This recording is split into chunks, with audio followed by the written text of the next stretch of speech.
Hey everybody, it's Christy Birchville. Welcome today as we are starting a brand new series. We are going to be spending some time going through the little tiny book of Habakkuk or Habakkuk. I've heard it pronounced both ways. And this little book is only 3 chapters long. It's found in the Old Testament in a section that's generally referred to as the minor prophets. And they're called minor just because they're all short books. There are some major prophets, and those are really long books, but these are the little short books that are kind of there at the end of the Old Testament. Now, some background and history on this, just because it's good to know kind of that when you go to study a book. So he was a prophet, and time frame wise, he was about the 700s BC is what people are understanding for this.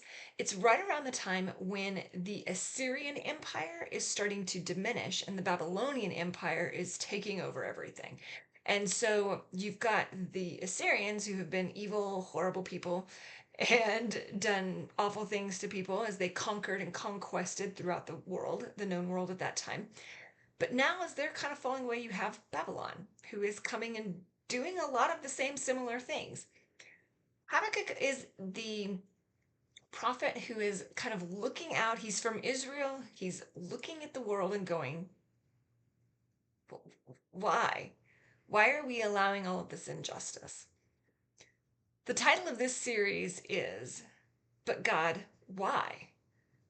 And I think a lot of times we as believers and sometimes as non believers ask God why a lot. This book is a dialogue back and forth between Habakkuk and God. And he's asking those questions. Why? So let's take a look. If we look at chapter 1 of Habakkuk, we're actually in verse 3, kind of focusing on verses 1 through 4 just to get going. And you see Habakkuk making the question. He goes, why do you make me look at injustice? Why do you tolerate wrongdoing? He's asking God these questions. What's so great, and we'll see tomorrow, God answers him. God's not afraid of our questions. God's not afraid of us wondering or seeking to understand. When we're doing that in a mocking way or in a, well, I'm not going to believe anyway, because, why are you going to do that? That's just dumb.